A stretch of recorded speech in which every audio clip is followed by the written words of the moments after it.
도시는 사라지고 수도원이 등장하다. 오늘 우리는 로마 제국 이후 서유럽에서 나타난 새로운 사회 질서를 살펴보려고 합니다. 많은 사람들이 게르만족의 침입을 로마 문명의 붕괴로 생각합니다. 그러나 실제 역사는 조금 더 복잡합니다. 게르만 왕들이 로마 영토에 정착했을 때 로마 엘리트들은 크게 반발하지 않았습니다. 과거에는 게르만 지배자들이 로마인의 토지를 강제로 빼앗았다고 생각되었습니다. 하지만 최근 연구에 따르면 상황은 조금 달랐죠. 새로운 왕들은 거대한 토지를 직접 소유하기보다 도시나 군사 요새에 머물면서 세금을 걷는 방식을 선택하는 경우가 많았습니다. 로마인들이 더 불편하게 생각했던 것은 그들의 종교였습니다. 많은 게르만 왕들은 아리우스파 기독교인이었습니다. 반면 갈리아의 로마인들은 카톨릭 기독교를 믿고 있었습니다. 이 문제를 해결한 중요한 인물이 있습니다.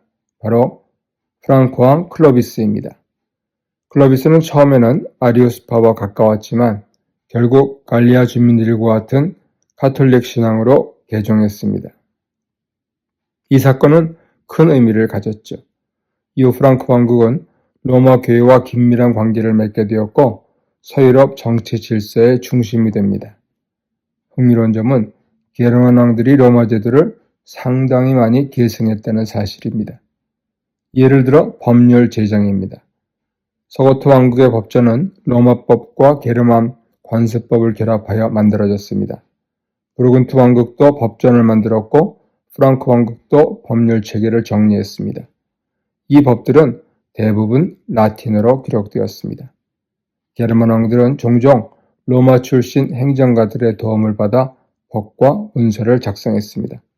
대표적인 인물이 있습니다. 바로 보에티우스와 카시오도로스죠. 보에티우스는 감옥에서 철학의 위안이라는 책을 썼고 카시오도로스는 기독교 교육 체계를 정리했습니다. 이처럼 로마 문화는 사라진 것이 아니라 새로운 왕국 안에서 계속 살아 있었습니다. 그러나 정말 큰 변화는 도시에서 일어났죠. 로마 시대 도시에는 중산층 지도자들이 있었습니다. 이들을 쿠리아레스라고 불렀습니다. 그들은 도시의 세금을 걷고 도시 행정을 담당했습니다. 하지만 4세기 이후 새로운 세금 제도가 등장하면서 이 계층이 점점 몰락하기 시작했죠. 부유한 지주들은 세금을 피했고 결국 세금 부담은 중산층에게 집중되었습니다. 많은 사람들이 도시를 떠나 큰 지주의 보호 아래로 들어갔습니다. 그 결과 서유럽 사회는 점점 농촌 중심 사회로 바뀌었습니다. 도시는 여전히 행정과 종교의 중심이었지만 실제로 거주하는 사람은 크게 줄었습니다. 예를 들어 갈리아의 도시 뚜르를 보면 도시 안에는 감독의 교회와 궁전이 있었지만 많은 사람들은 도시 밖에서 살았습니다. 특히 한 장소가 사람들을 끌어들였죠. 바로 성 마르틴의 무덤입니다. 성인의 무덤 위에 교회가 세워졌고 기적을 기대하는 순례자들이 모여들었습니다. 어떤 사람들은 몇 년 동안 그곳에 머물기도 했습니다. 뚜르의 감독 그레고리는 한 눈먼 여인의 이야기를 전합니다. 그녀는 거의 3년 동안 성 마르틴의 무덤 앞에서 기도했습니다. 그리고 어느 날 그녀의 눈이 열리고 병이 치유되었다고 합니다. 이처럼 성인의 무덤과 유물은 사람들을 끌어들이는 중심이 되었습니다.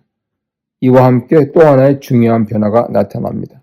바로 수도원 운동입니다.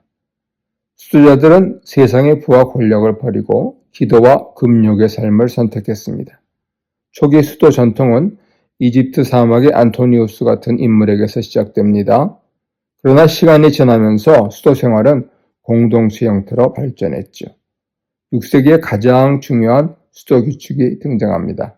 바로 성 베네딕토 규칙입니다. 베네딕트는 하루를 기도, 독서, 노동으로 나누는 삶을 제시했습니다. 수도자들은 하루에 여러 번 모여 시편을 노래하며 기도했습니다. 일주일 동안 150편의 시편을 모두 낭송하도록 되어 있었습니다. 수도원은 사회에서 멀리 떨어져 있으면서도 동시에 사회와 깊이 연결되어 있었습니다. 귀족들은 수도원을 후원했고 수도자들의 기도가 하나님께 닿는다고 믿었습니다. 그래서 수도원은 정치 권력과도 긴밀하게 연결되었습니다. 결국 6세기 서유럽 사회는 세 가지 중심을 갖게 됩니다. 왕과 귀족의 권력, 교회의 권위, 그리고 수도원의 영성. 이 세 가지가 함께 새로운 중세 세계를 만들어갔습니다. 로마 제국은 사라졌지만 그 자리에 완전히 다른 문명이 탄생하고 있었습니다. 도시 제국에서 농촌 사회로, 황제 중심 질서에서 왕국과 교회 중심 질서로. 이것이 바로 로마 이후 서유럽의 새로운 질서였습니다. 감사합니다.